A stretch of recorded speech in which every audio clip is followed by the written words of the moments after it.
Fala galera, bom dia, boa tarde, boa noite, boa madrugada. Meu nome é Sidney Martins, professor de língua portuguesa aqui do LAC Concursos, o maior site de videoaula do Brasil. Se liga só, meu companheiro, hoje nós iremos dar continuidade no nosso módulo de interpretação. E a aula de hoje é especial, que é o seguinte. Hoje eu vou mostrar para vocês os erros clássicos no entendimento do texto. Como assim? Eu vou mostrar o que é comum acontecer com um camarada que tem dificuldade na interpretação de um texto. E isso pode ser que aconteça com você. Então, nós vamos começar a entender quais são os erros comuns para poder tentar o quê? Evitá-los. Tranquilo? Então, vamos lá. Primeiro erro comum é extrapolação.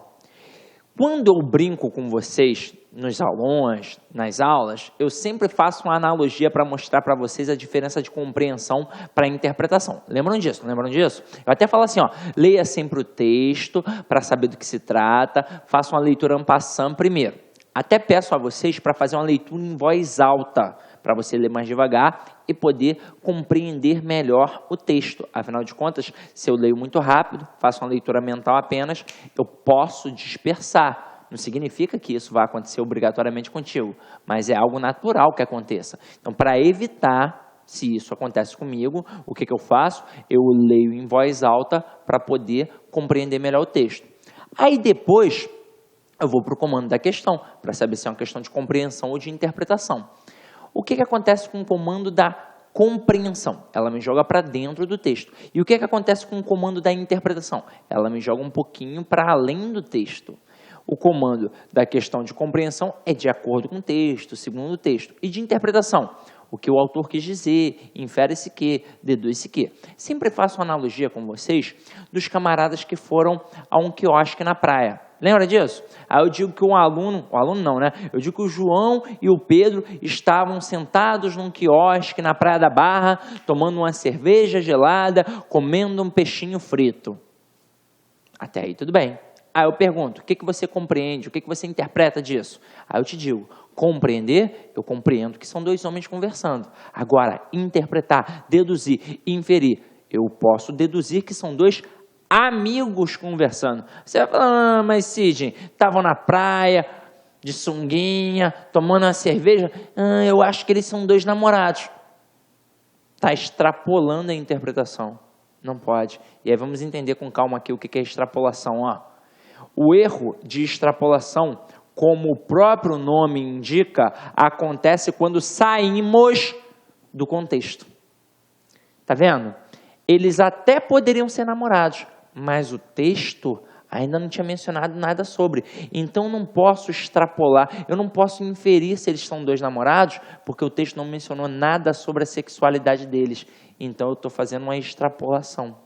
Só posso interpretar que são dois amigos. Afinal de contas, inimigos não poderiam ser, se estão ali batendo um papo, tomando uma cerveja.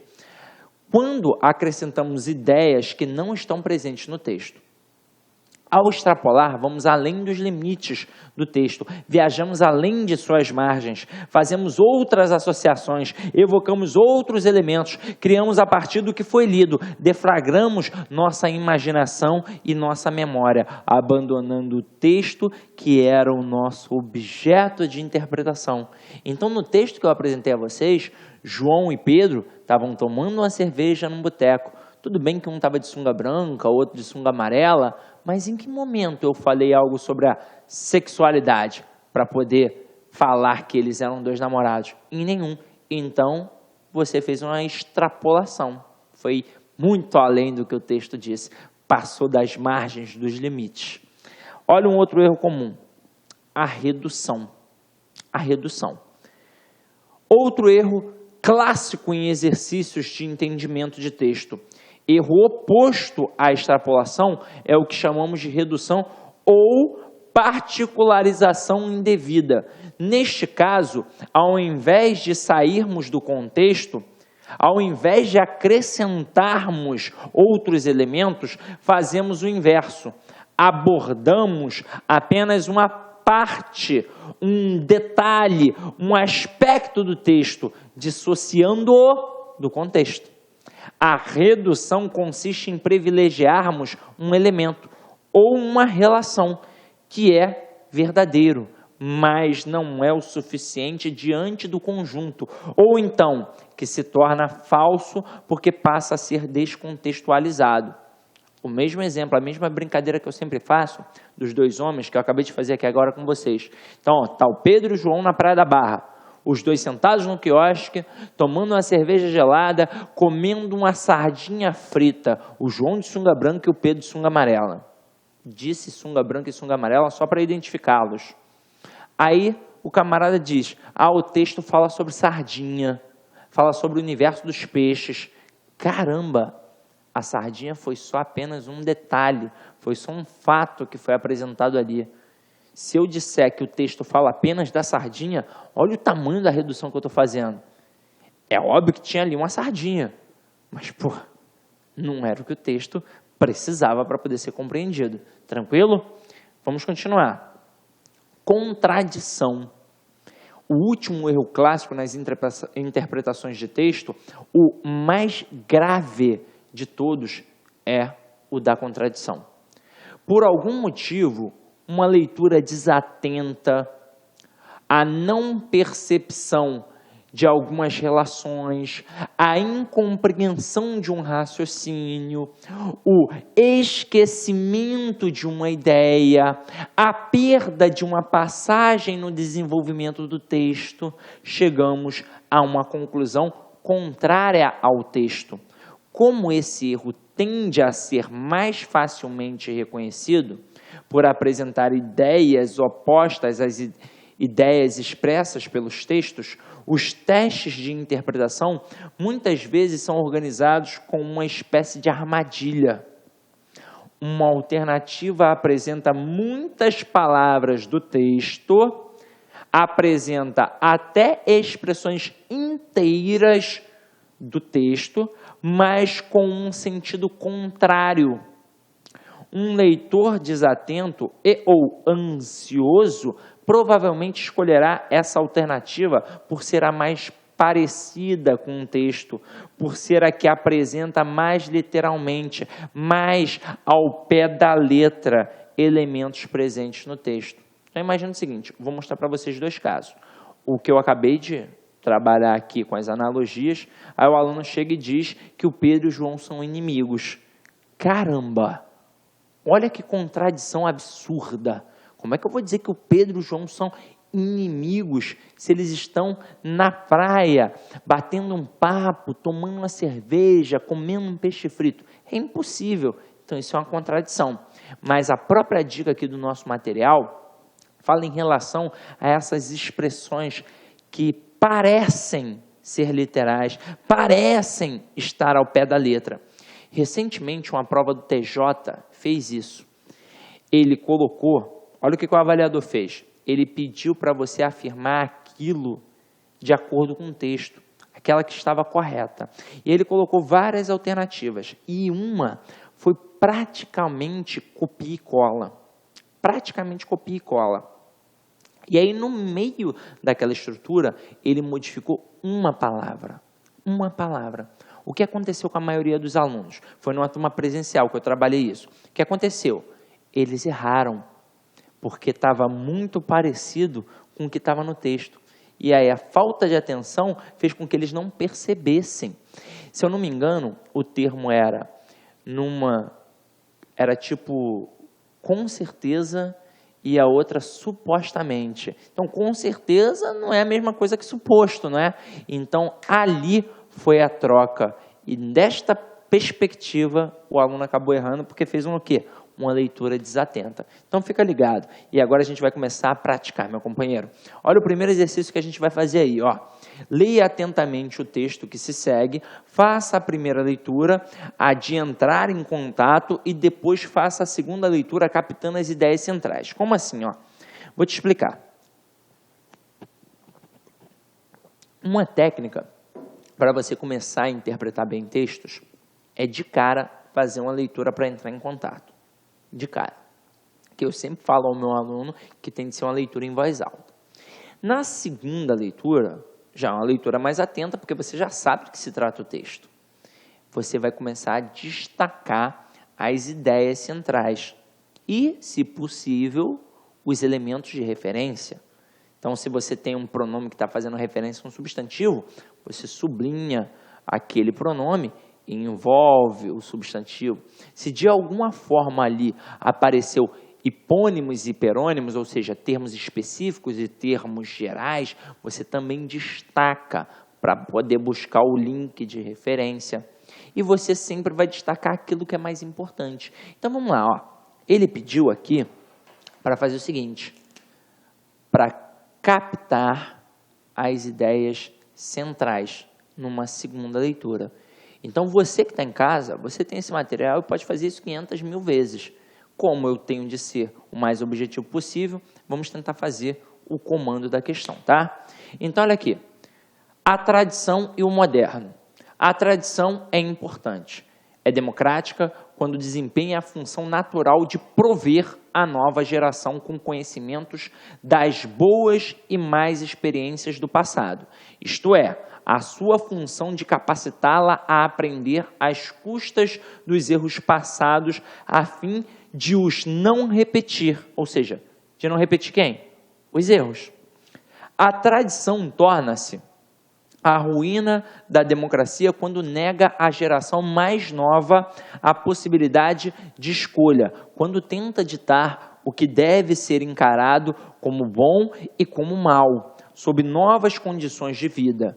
Os tradicionalistas fácil e prontamente se esquecem de que perderam a capacidade de decidir o que não é tradição. Por exemplo, o aperfeiçoamento do microscópio não foi conseguido pela destruição do primeiro modelo. O aperfeiçoamento foi realizado com a preservação e o desenvolvimento do modelo primitivo, a par com um estágio mais avançado do conhecimento humano. O microscópio, do tempo de Pasteur, não capacita o pesquisador moderno a estudar uma virose. Suponha agora que o microscópio de Pasteur tivesse o poder e o descaramento de vetar o microscópio eletrônico.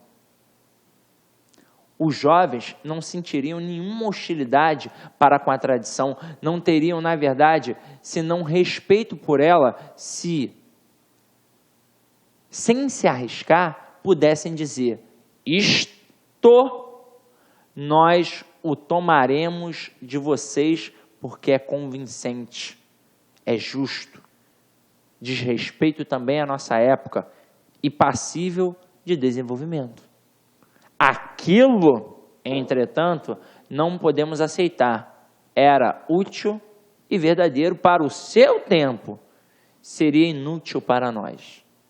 E esses jovens deveriam preparar-se para ouvir dos seus filhos as mesmas palavras. Wilhelm, a revolução sexual. Aí agora faz o seguinte comigo. Eu fiz uma primeira leitura. Vamos fazer uma leitura mais atenta? Eu até senti vontade já no primeiro momento, mas observa, a tradição é importante. Foi a primeira coisa, foi a ideia central do meu texto. Ó, tem que captar a ideia central? Qual é a ideia central? A ideia central é que a tradição é importante.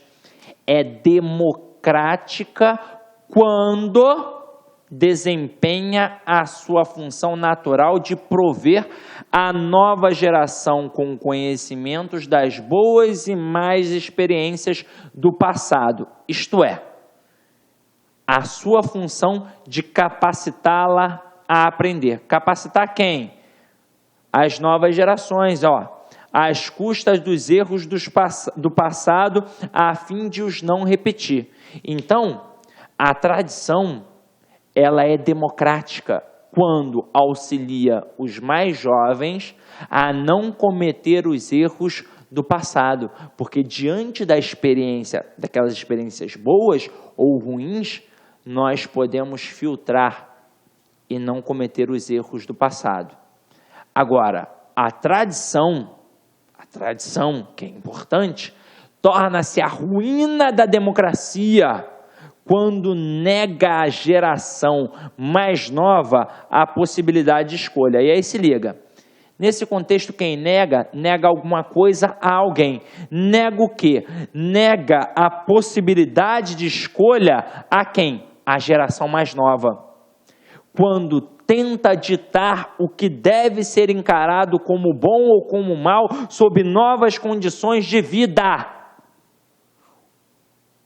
Então, o que você tem hoje não vale de nada. É como mais ou menos se o teu pai ou o teu avô chegasse para você que curte funk. Ah, eu gosto de funk, eu gosto da MC Anitta, né? Aí ele falasse assim, ó, isso daí não presta. O que presta é Elis Regina e você não vai mais escutar funk, você vai escutar só Elis Regina. Fiz só uma pequena comparação do processo. Como, por exemplo, se o teu avô foi militar, aí você quer colocar um brinco, quer cortar o cabelo de forma invocada, aí ele fala assim, nananina não, brinco não é para homem, esse corte de cabelo aí não é para homem, você não pode fazer isso, porque na época do seu pai, na época do seu avô, não era assim. Então ele não está te dando a opção de escolha, ele está sendo o quê? Isto. E está ferindo a democracia. Os tradicionalistas fácil e prontamente se esquecem de que perderam a capacidade de decidir o que não é tradicional. Por exemplo, o aperfeiçoamento do microscópio não foi conseguido pela destruição do primeiro modelo. O aperfeiçoamento foi realizado com a preservação e o desenvolvimento do modelo primitivo, ou seja, do primeiro modelo, a par com um estágio mais avançado do conhecimento humano. Então, eles pegaram o primeiro modelo, só que a gente já estava mais o quê? Mais avançado nas pesquisas. E aí, um microscópio melhor foi utilizado, foi desenvolvido. O microscópio do tempo de Pasteur não capacita o pesquisador moderno a estudar uma virose. Supõe agora que o microscópio de Pasteur tivesse o poder e o descaramento de vetar o microscópio eletrônico. Caramba, imagina, com aquele microscópiozinho que a gente usa quando é criança. Será que ia dar para pegar uma virose, descobrir as doenças? É óbvio que não. Então vamos lá. Os jovens não sentiriam nenhuma hostilidade para com a tradição, não teriam, na verdade, senão respeito por ela, se sem se arriscar, pudessem dizer, isto nós o tomaremos de vocês porque é convincente, é justo, diz respeito também à nossa época e é passível de desenvolvimento. Então, o camarada tem a opção de escolha, é democrático. Aquilo, entretanto, não podemos aceitar. Era útil e verdadeiro para o seu tempo, como aquelas roupas, aqueles penteados, seria inútil para nós. E esses jovens deveriam preparar-se para ouvir dos seus filhos as mesmas palavras, ou seja, o que eu falo hoje para o meu pai, o que o meu pai falava para o meu avô, eu tenho de estar preparado para escutar do meu filho. Ah, pai, isso daí é coisa de velho. Ah, pai, isso daí não serve para mim, não. Tenho de estar preparado. Pronto, e acabou. Cada um na sua época, escolhendo aquilo que lhe é mais agradável, que lhe é útil. Tranquilo? Então vamos lá. Observe alguns exemplos de extrapolação, redução e contradição muito frequentes na interpretação de textos. Diante desse texto que a gente acabou de interpretar, olha a extrapolação. O texto fala sobre o papel dos cientistas na sociedade e sobre a importância da ciência para a democracia, que é o melhor sistema de governo. Observa este pedaço. E aí, olha isso daqui. No primeiro caso, que foi o que eu acabei de apresentar, a afirmativa sai dos limites do texto. Volta-se para outro assunto. Papel dos cientistas na sociedade, ciência e democracia. Porque observa, o que o camarada está dizendo? Que o texto fala sobre o papel dos cientistas na sociedade, sobre a importância da ciência para a democracia, que é o melhor sistema de governo. Em nenhum momento isso foi mencionado no texto, que a democracia é o melhor sistema de governo. A gente até gosta, Mas isso não foi mencionado. Agora, observa, o texto fala sobre o papel dos cientistas na sociedade e sobre a importância da ciência para a democracia. Isso foi muito além. O texto fala, na verdade, da tradição. É isso que o texto fala. E que, dependendo da situação, ela pode ser democrática, se eu deixar o camarada ter a opção de escolha. Afinal de contas, ela vai ser democrática, mostrando para as sociedades novas, diante da tradição, as experiências boas e ruins, para eu não cometer mais os erros do passado. Foi isso que foi dito no texto. E não isso daqui, ó. Não ficou falando só sobre o papel do cientista na sociedade, papapá. O camarada citou ali o microscópio, coisa e tal, o desenvolvimento e por aí foi. Mas isso aqui, ó, está indo muito além das margens do texto. Olha o segundo erro possível. O texto fala sobre a importância do microscópio, importante instrumento na investigação científica. O texto fala só disso. Aí, olha aqui. No segundo caso, reduz o texto à questão do microscópio, que é apenas um exemplo usado. Foi apenas um exemplo. O camarada só citou. Olha o outro erro. Contradição. O texto afirma que a tradição sempre é um empecilho para o desenvolvimento do conhecimento humano. No terceiro caso, conclui-se o oposto que o texto afirma. A tradição seria sempre um obstáculo. E foi isso que foi concluído no texto? Que a tradição é sempre um empecilho, sempre um obstáculo? Não. Ela pode ser muito produtiva. Ela só será negativa se o camarada quiser impor aquela tradição, aquele processo também para as novas gerações. Então, meu companheiro, no final das contas, se o camarada pegar a tradição e souber utilizar de forma adequada, isso é excelente para as novas gerações, porque vai fazer que o camarada vai fazer com que o camarada não cometa os erros do passado. É para isso que a gente estuda história, para não cometer os erros do passado. É ou não é?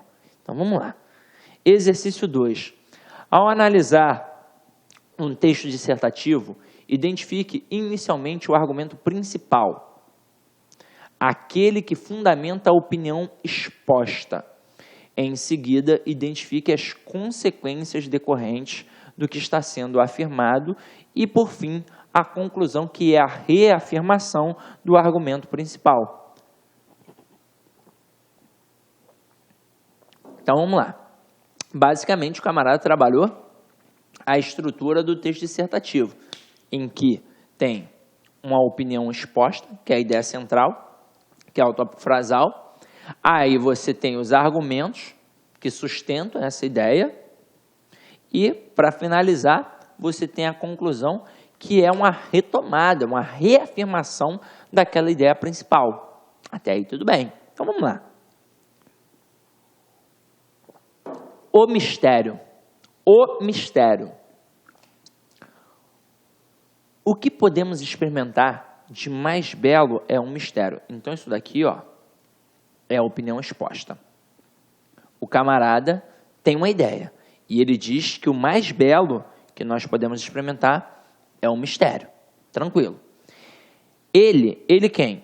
O mistério é a fonte de toda a arte e ciência verdadeira. Então isso daqui, ó, é o principal argumento da minha opinião. Porque quando eu digo que podemos experimentar de mais belo é um mistério, e aí logo em seguida eu digo que o mistério é a fonte de toda a arte e de toda a ciência verdadeira, ah, meu companheiro, isso é um argumento muito forte. Eu vou gostar de experimentar o mistério. Aí ele continua, ó. Aquele que for alheio a essa emoção, aquele que não se detém a admirar as colinas, sentindo-se cheio de surpresa, esse já está, por assim dizer, morto e tem os olhos extintos. Aquele quem? Qualquer um, está fora do texto. É uma referência que serve para alguém. Tranquilo? Então, aquele que for alheio a essa emoção, Aquele que que não se detém a admirar as colinas, sentindo-se cheio de surpresa, esse já está, por assim dizer, morto e tem os olhos extintos. O que fez nascer a religião, e aí vamos lá, o que fez nascer a religião foi essa vivência do mistério. Embora mesclado de terror, saber que existe algo insondável, sentir a presença de algo profundamente racional e radiantemente belo. Algo que compreenderemos apenas em forma muito rudimentar. Que é quem? O próprio processo da religião, né? Essa coisa divina. É esta a experiência que constitui a atitude genuinamente religiosa. Neste sentido, é unicamente neste sentido pertenço aos homens profundamente religiosos. Albert Einstein, como vejo o mundo. Afinal de contas, é um texto que, de certa forma, defende o quê? O divino. De certa forma, defende o divino. Porque o cientista, ele é, muitas das vezes, ateu, contra o divino. E o que o Einstein afirmava? Que alguma coisa há além disso que tem aqui. Ou seja, tem um divino. Porque para ter o Big Bang, teve um divino, né? A força, a natureza, o cosmos, tem algo maior. E então é basicamente isso que ele disse. Ele disse que ele se sente religioso porque ele se sente, na verdade, né?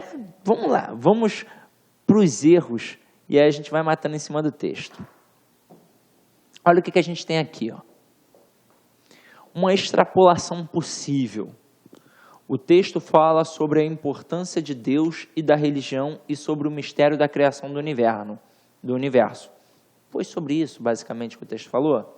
O texto afirma que todo cientista precisa ser artista e religioso para compreender a natureza. Foi isso que ele disse. Quando ele diz ali, ó. Aqui, ó. O que podemos experimentar de mais belo é o mistério. Ele é a fonte de toda a arte e ciência verdadeira.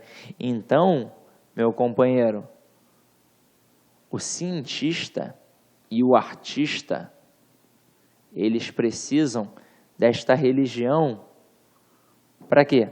Para compreender a natureza. Então, o texto afirma que todo cientista precisa ser artista e religioso para poder compreender a natureza. Olha o próximo erro, um erro de redução. O texto afirma que o terror fez nascer a religião. O texto afirma que a nossa compreensão dos fenômenos ainda é muito elementar. Porque aí é o seguinte, se liga só nessa parte. Será que o texto afirma, ó, como está aqui, o texto afirma que o terror fez nascer a religião? Vamos lá, vamos olhar, ó. O que fez nascer a religião foi essa vivência do mistério. Embora mesclado de terror. Tinha terror em algumas situações. Mas não foi isso que fez nascer a religião. O que fez nascer a religião? Fez nascer a vivência do mistério. Isso é que fez com que nascesse a religião. Beleza. Agora, olha a contradição. O texto afirma que quem experimenta o mistério está com os olhos fechados e não consegue compreender a natureza. Muito pelo contrário, o texto afirma que a experiência do mistério é um elemento importante para a arte e para a ciência. Entenderam direitinho? Então, agora que você já entendeu quais são os principais erros, extrapolação, redução e contradição, vamos dar uma olhada aqui rápida, básica, no comando para você ter anotado. E depois a gente vai fazer umas questõezinhas, tá? Olha aí, ó. Diferença de interpretar para compreender. Como eu sempre digo a vocês, compreender é aquilo que está dentro do texto e interpretar é aquilo que vai além do texto. Interpretar significa inferir, deduzir, concluir os implícitos. Comandos das questões de interpretar. Através do texto, infere-se que é possível deduzir que o autor permite concluir que. Qual é a intenção do autor ao afirmar que? Agora, olha o comando da questão de compreensão. Compreender significa entender o que está escrito. Então, olha lá a diferença. Interpretar significa inferir, deduzir, concluir. Ou seja, eu tenho o texto e eu vou além. Concluir é apenas entender o que está escrito. Então, está dentro do texto. Comandos. O texto diz que é sugerido pelo autor que, de acordo com o texto, é correta ou errada a afirmação. O narrador afirma. E por aí vai. Então, meu companheiro, é importante você entender o que é compreender e o que é interpretar, tá? Agora, vamos brincar e vamos fazer exercícios de... Olá, meus amigos, minhas amigas. Gostou da aula do professor Sidney Martins? Quer continuar assistindo essa videoaula e muito mais? Então, convido você a acessar o nosso site, o lacconcurso.com.br, e se matricular no nosso curso Português Total. O curso Português Total é um curso diferenciado porque em um único curso nós conseguimos unificar várias disciplinas. Por exemplo, gramática, interpretação de textos, redação e muito mais. Ou seja, todas as aulas do professor Sidney Martins, além disso, as outras aulas de língua portuguesa dos demais professores do site lá Concursos. Sabe quanto custa? Você não vai nem acreditar. O melhor custo-benefício da internet. Apenas R$ 75,00 por um período de acesso 75 dias, R$1 por dia. Pode ter absoluta certeza que você não vai se arrepender, que aqui no Lá Concursos é o melhor custo-benefício da internet. Tá certo, meus amigos? Então convido você a se matricular em um dos nossos cursos do Lá Concursos. Forte abraço, fique com Deus. Tchau, tchau. Clique lá